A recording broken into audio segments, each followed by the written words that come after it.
لا به کې لا اوس بل لوبه شروع شوې ده، خلک ځان لا لکان ساتي، شرمېږي هم نه دا خلک، حیا دې خلکو کې نشته دی.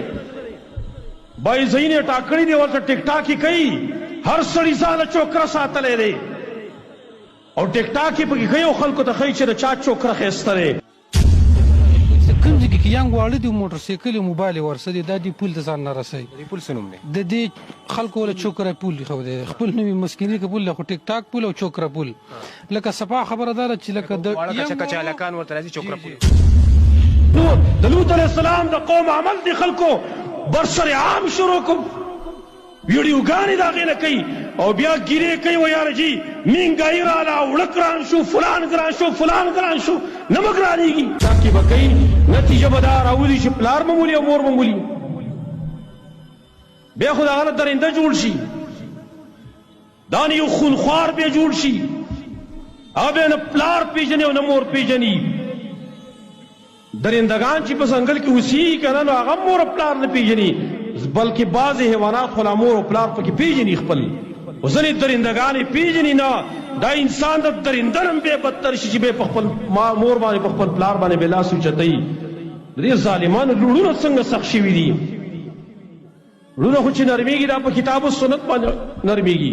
الله او د رسول سره د خلکو تعلق جوړي، آخرت سړي ته ور په یاد وي نو زړه نرم وي، ترس پکې خلکو کې موجود وي. او چې کله دا خلک په دې ګندګو کې مبتلا وي، دې چوکره بازو کې دي مبتلا وي، لا به کې لا اوس بل لوبه شروع شوې ده، خلک ځان لا لکان ساتي، شرمېږي هم نه دا خلک، حیا دې خلکو کې نشته دی. بای ځینې ټاکړي دی ورته ټیک ټاک یې کوي، هر سړي ځاله چوکره ساتلی دی او ټیک ټاک یې پکې کوي او خلکو ته ښایي چې د چا چوکره ښایسته دی، د چا هلک ښایسته دی. دې خلکو کې حیا ختمه شوه، دې خلکو کې شرم ختم شو.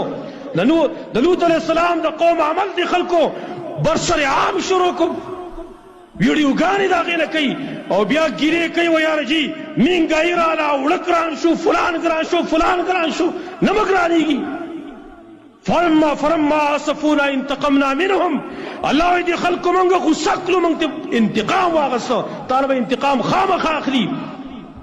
دا بې شرمه خلک دی، شرم و حیا دې کې نشته دی چې پردي هلکان هغه خلکو ته شو کوي چې دا زما چوکره دی. هم په دې علاقو د پښتنو کې دا نه به درنده نه جوړېږي، دا پلار نه وژني، بیا دا مور نه وژني، بیا پرې خفه هم نه وي، خو کولا او تڼۍ ګرځي چې پلار مې ښه کړي چې وژلی مې دی.